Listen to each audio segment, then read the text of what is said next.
Some people love the challenge, while others find it downright boring. But for many blind people, including myself, golf is a rare sport where eyesight is truly not required. And in fact, at times, it may just be a disadvantage. Welcome to the Defending Vision podcast, where this blind man shows you exactly how he sees it. Hardship, humor, and keeping a vision alive. Throw on some headphones for the full audio experience.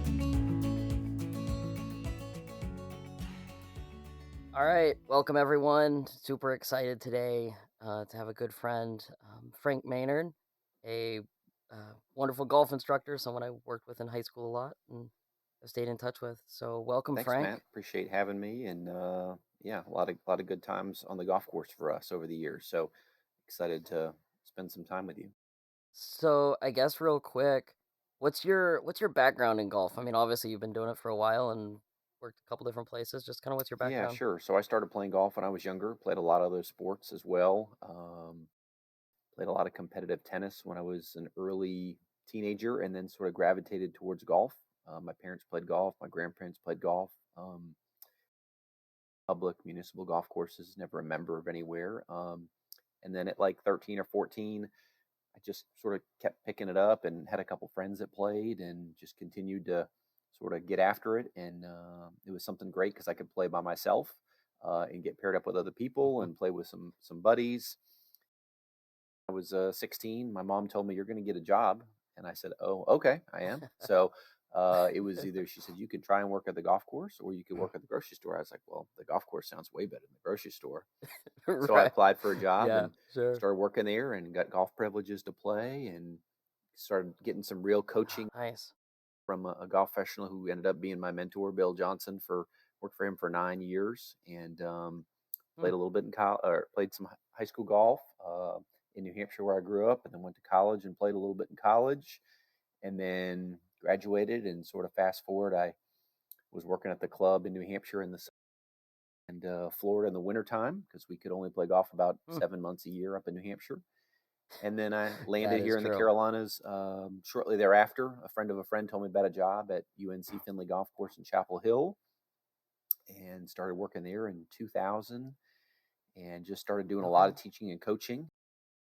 That's where I met you. And it Yeah. sort of Yeah. fast forward, and I worked there for 22 years, if you can believe it. Hard to believe. And now I work for our That's national great. PGA of America as a player engagement consultant for Carolinas, Tennessee, and Alabama, Northwest Florida section. So I work with golf professionals now on their teaching and things I really did at Finley, both through the Yeah. PGA of No. America and as well as other programs that they're able to make themselves more valuable, make themselves more money, and make the facility better as a whole.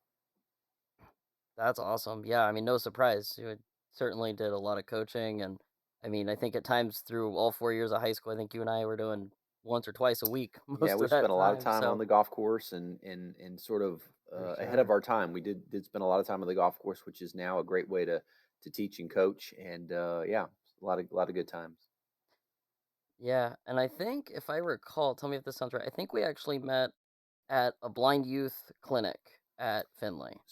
I think guys were doing some kind of So clinic I did there a that I came to. USBGA, United States Blind Golf Association clinic in Raleigh. Right. And I think that if I Okay. remember the story correctly, your mom was looking for someone to coach you, and name and a Mm-hmm. couple other people's names, and she, I don't know if I was first or 15th, but she reached out to me and came over and we Right. met and Okay. chatted, and I still remember it in the Yep. grill there at Finley. And sort of fast Yep. forward, it was a quick 4 years of high school and then a couple trips to Cal events, and yeah, That's right. just some good That's stuff. right. Yeah, I know I was looking up, I guess USBGA started in like 1953, and I guess they started their junior golf in 92, so they've been Oh around quite a wow, while. that's awesome. It surprises people when you say you play golf and you're blind and they how on earth do you do that? It's like actually it's probably the most popular sport for the Hmm. blind. So nobody really tends to think Yeah, that, no, but it's great, and there's the PGA of America just did an event, the Adaptive Open, Adaptive Golf Championship down in Florida. It's a few years in a row they've done it, and it's okay. there's a vision impaired division as well, so really neat stuff. Oh, that's awesome. Right.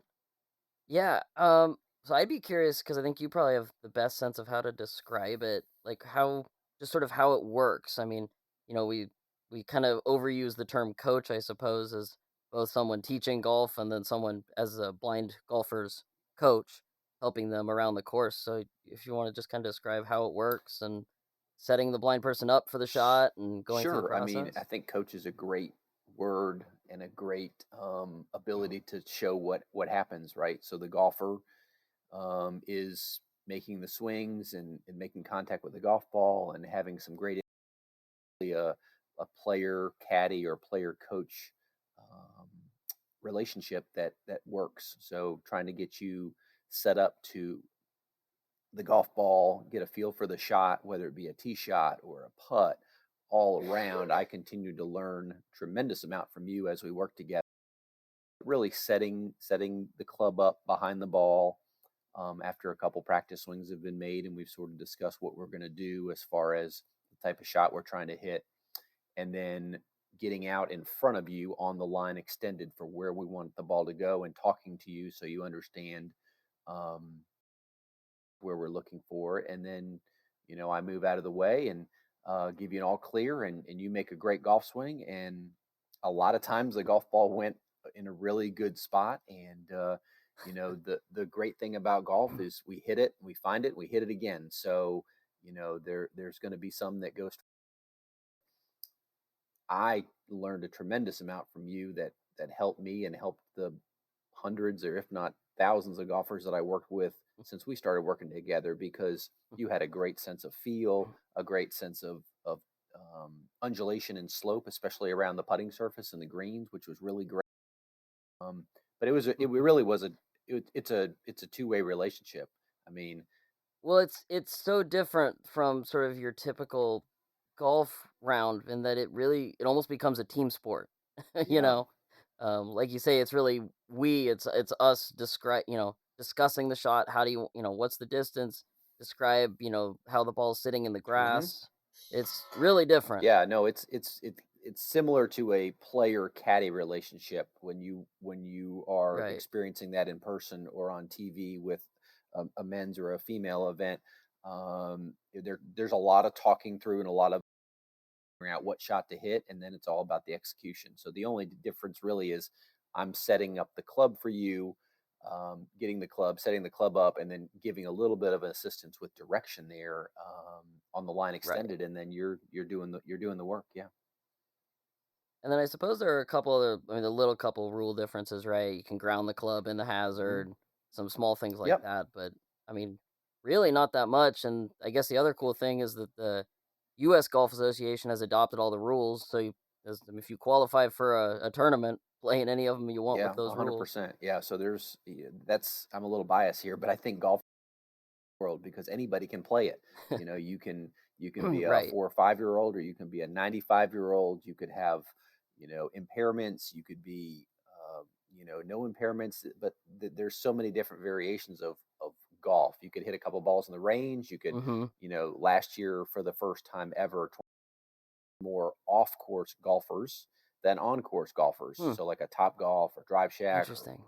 puttery or whatever it is. Oh, So okay. that's Huh. tremendous signs that the game of golf is in a good spot. There's tons of people picking it up, which is wonderful. It's for everyone. Sure. So yeah. Oh, that's really interesting. Yeah, it's funny you mentioned the putting green. We'd tend to walk from the ball to the pin and back and sort of discuss, what's the break, is it hmm left or right, and how much. I had the opportunity at one point to play TPC Stonebray out in hmm California, and was playing with a couple members there, and we got to one of the greens and we walked it, and I said, all right, I think it's left to right, 6 inches or something like that, and one of the one of the members, just absolutely starts losing. He's laughing his head off, and I go, "What?" And he says, "It's an optical illusion. Everybody looks at it, and it looks the other hmm way." And you got it right. Just feeling it with your feet. Gravity doesn't change. It doesn't lie. Yeah, and again, you were and So we were when we were doing this, years ago. We're again sort of ahead of the curve because a lot of people utilize their vision for reading a putt. That's one of the things that I hear all the time, and I talk to people about when I'm coaching reading putts. But now a lot of people are starting to go to really utilizing their feet and standing on the putting line with their feet straddling it to sort of Interesting. get a feel for it. You see Okay. guys and ladies on tour do that. So Oh, they're trying to wow. take the visual out of it in some regards. That's Um, interesting. but Sure. you're a trendsetter there. I don't know about that, but that's really interesting. I mean, I think it is interesting. I think there's something to golf that it's less visual than people want to believe. It's visual in that you need to know where you're trying to get to. Um, but the best golfers, they don't need to see anything to make a good swing. You're right. Sure. Yeah. I mean, there's It's muscle memory and it's all of that more than and one of the anything. things I say to people regularly is, it's not a golf hit. We're not trying to hit the golf ball. It's a golf Mm, swing. So one of the to get into a swing feel is just to make swings without a ball or close your eyes and just so I mean in theory you were continually making golf swings. You had no moment of impact. You couldn't see the golf ball, so you were hmm just making golf swings. So that was incumbent on me to put the ball in the right spot, ball position, front or back, and then pick the club. And if I did my job and you made a good swing, then a lot of times the shot turned out well because you're not in a hit mode, you were in a swing mode, which was exciting. So yeah, like I was saying, it looks like USBGA started around 1953, and I guess it became blind golf became really popular after World War II with vets Mm. coming home who had lost their eyesight. One book that I really enjoyed was Now I See by Charlie Boswell. He was blinded during the Battle of the Bulge and apparently wound up hitting three hole-in-ones in his golf career and won something like 16 national tournaments. So he's a darn good golfer. But it's interesting. At one of the events you and I were at for Blind Babies Foundation out in Hmm. California, um, I don't know if you recall, we played with another blind golfer actually. To be honest, I can't remember his name Yeah. at the time. Um, but he made the comment to me at one point, don't let them try to have you make the trick shots. Don't have them tell you, learn how to fade or draw or control your spin. And I always found that interesting. I'm a little bit of an overachiever and perfectionist, so I don't like that idea. But I'm not that level of golfer, but hey, I'd like to be. I'm kind of curious what you think. Like, is there a reason that a blind are those things that require vision? Like, can a blind golfer, be at that level? Yeah, no, that's a great question. I mean, I think I'll back up and say that this applies to any golfer, like someone who has got vision or someone who's impaired that is blind. Golf it's a game which you think a lot of people think it's easy. Oh, I can. This ball's not moving. I can put it in the hole. I can get it there. Um, a tremendous amount with people that I taught and coached over the years that were very successful in life or business and or other sports, and they came to it, they're like, I'm going to figure this thing out quickly, and it didn't take them very long to be very humbled. And golf is something you got to work at, and again, I think it's another reason it's such a great game because it does take practice and work.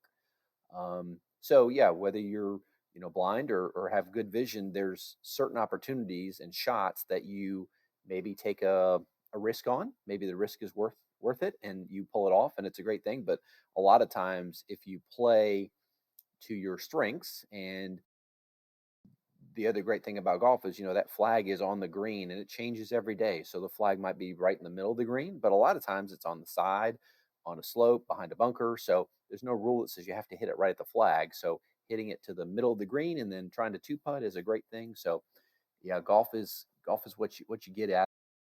There's a good opportunity to try some shots if you're feeling good, and or the course allows it. Sure, sure. Yeah. So I mean, there's no two similar days at the same golf course, right? Yeah, I mean, like you're in Florida now. I'm in North Carolina. Depending on the season and the flag's going to change every day, but also the conditions, right? It's going to be really wet. It's going to be really dry and firm, so the ball's going to roll out more. You could hit your 7 iron different distances each day, depending on the weather and undulation and slope. Yeah, Yeah. Shoot. And I don't know, maybe the humidity is thick enough it slows the golf ball Yeah, down. Who that's knows? what they say. Well, at least that's what we say when our ball lands short, That's right? right. Exactly. Oh gosh.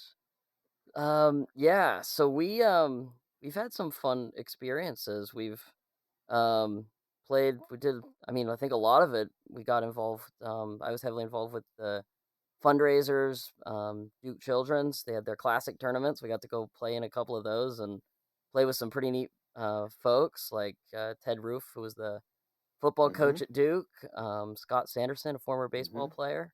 So there were some really fun experiences. They were interesting days because, I mean, you can you can certainly attest that I would say the worst part of my golf game back in high school was definitely the mental game and just relaxing between shots. And there's something different in those circumstances where people are relaxed and having fun, and you're playing with some really hilarious people and just trying to enjoy the day. But um, those were some interesting Yeah, and that's, experiences. it's a great experience, right? Like playing with other people and sort of getting at times getting out of your comfort zone. I mean, there's different types of golf. Hmm. There's golf where you're maybe just on the range, you're hitting some shots, and then there's where you're out there Sure. playing, maybe, with some friends and you're feeling a little bit more relaxed, and then you get in a situation where you're playing with someone new, or you're playing in an event or a tournament, and maybe your expectations are heightened. Like you said, you're a Hmm. overachiever and a strong individual, which is great. Um, in golf, you can't push the accelerator too much. You got to back off a little bit, and some days you just don't have it, and that's okay. But Right. yeah, we see that a lot with really strong individuals and strong golfers. Is it's a learned experience to understand that some Right. days are you're going to have those days. If we're paying attention to golf on TV or in person, those guys and ladies, they have days too that are struggles. Yeah, it's easy to watch them on TV and see them make an amazing shot and figure they do that every time, right? Well, I mean, yeah, on a tour event, you're watching 40 players that are the best of the best, and the coverage is on the top 5 or 10 of the best of the best. You're not seeing the guys and ladies that are missing the cut, and they're not performing that well. They're not showing them. So it gives you a little bit of a false sense of, oh, this looks easy. These guys are doing it, or these ladies are doing it. But again, Yeah. it takes a ton of practice and hard work to get to that level, and to get comfortable. And then tournament golf, or sort of golf that you're uncomfortable with, is the next level. Right. Right.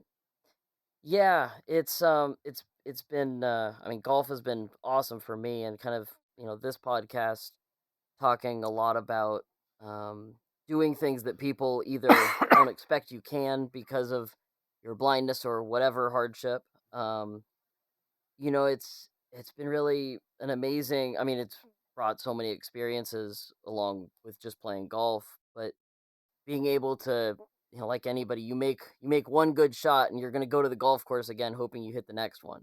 Um and you're constantly striving for better because there is no perfect round of golf. So, it's been a really awesome thing for me, just as something that's fun and has a social aspect. Um and while it's done a little differently, you can do it. You can do, like you say, you can do it blind, you can do it young, do it old. Yeah, I mean, um, you it's go to really the golf special. course, and you see people of all different ages, men, women, different ethnicities. I mean, it's for everyone. Enjoyed in different factions and different ways. And it's not like basketball, football, baseball, where you need to be at a certain level of athleticism. you know you don't have to be the strongest person around to play a fun round Sure. of golf. Yeah. And that's pretty Yeah. cool. And like you said too, I mean, you can do it with friends. You can meet, like you talked about, like the classic, right? In the event we played out in Yep. California, you meet so many different people of all walks of life. They Right. do different things for work. They're in school. They're older. They're younger. But the commonality is golf. So it's really great. Yeah. And then the other one that I think, I've I've got a link to it on my website, is the video we did for Children's Miracle Network. Um, that was pretty awesome, and I ended up going down and doing some speaking at one of their tournaments at one of the Disney golf courses. They did the annual Pro-Am tournament down Yeah, you there. the Um, ceremonial starter, if I remember correctly, right? You hit yeah, that you was not my and best drive. I was not able to be there for that, so I know Dad was there with you. No, But that's I right. mean, yeah, you that's Yep, kind of a big deal. You were the ceremonial starter for a that was PGA Tour event. fun. The That was the drive they didn't show too much. They focused on yeah, other ones. it's just But it's it was a awesome. lot of Yeah, it was fun. super great to yeah, super great. One of my favorite parts of that, if I think I have the name right, but I'm pretty sure they had Lee Jansen at the Yeah. time. Um, and they asked him out on the range to put a blindfold on and hit a drive. And of course he says sure, and he absolutely smokes it. It's perfect. And everybody's amazed, and he just, yeah, I practice like that Hmm. occasionally. Don't need to see the ball to hit a Yeah. drive, so Yeah. No, it's pretty fun. those guys and ladies on the LPGA tour, Mhm. They know most of what us they're can't. doing. But yeah, that's a great thing. Do you remember your when we used to go play Finley a lot? Do you remember your best 9-hole score out there? Oh gosh. That's a good question. No, I don't Well, know. I remember that you broke 40 twice. You Okay, had a yeah, all 39 right. and then a 38. I remember you making a birdie on number 8, the par 3, made a putt from the left That's fringe right. for birdie, That's and right. then you parred like the ninth hole to shoot 38. So, and I think if I remember correctly, we were playing right behind team, Carolina women's golf team, and they were Oh, out yeah, I there, think okay. and you were inspiring them with your play and your putt. But yeah, I mean, a very, very, very small percentage of the golfing population can break 80. And we did a lot of 9-hole rounds just for time, and Yep, 40 yep. twice, which is just awesome. Yeah, well, yeah, I did. We played a lot. I didn't do that that high Yeah, percentage, but but I mean it was that's a lot of that's what it fun, is. and Yeah, those are, like you say, some days are just that good, yeah. and other Yeah, days and aren't. we generally Um, remember the good days, right? We remember the putts oh, of course. shots and the bunker Yep. shots, and for you those putts that they go in, you can hear the ball in the hole. I mean, that's a big That's deal. right. I always joke that if you make one good shot, you'll come back, Yeah, right? As long as you make one good shot, you're gonna play again because you're thinking I can hit yeah. two. No, it's You it's the know? game that sort of lures you in from hitting. Yeah. Well, and you say, you can hear the golf ball going in the hole. I've always just liked the aspect of you can hear and obviously certainly feel when it's a good shot. You know, there's a sound, there's a feel to it that just you kind of go, okay, I guess got to figure out how to do Hmm. that every time. And you good Um, at after you hit a shot. We did this a lot. I would ask you, where did it go, and you could mm-hmm, mm-hmm. very regularly get it correct based on the feel of where the ball hit the club face open, close, where it went. Right. You were great at feeling that. So that's a great Mm. to your work. Trying Yeah, to trying to get that yeah, feedback as a much hundred as you percent. Yeah, can and work with it. Gosh, no. So I mean, we've had some really neat experience, and I think golf is it's been a wonderful thing for me, both in just the opportunities, these different events that we've been to, and meeting folks.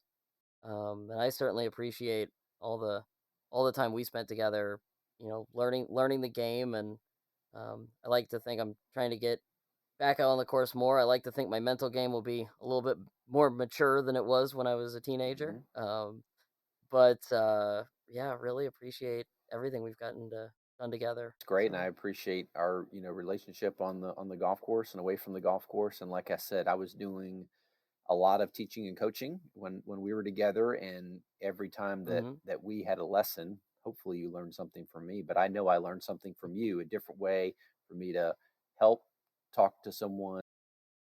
So you helped me tremendously, so I'm very fortunate to have you in my life, and so many good experiences there, and yeah, a lot of good stuff. absolutely. All right. Well, thank you, Frank. Thanks, Thank you so Matt, that was much. great. If you would like to learn more, go to defendingvision.com. And if you enjoyed the show, rate, review, and subscribe on Apple Podcasts, Google, Spotify, or wherever you find your podcasts. Thanks for listening.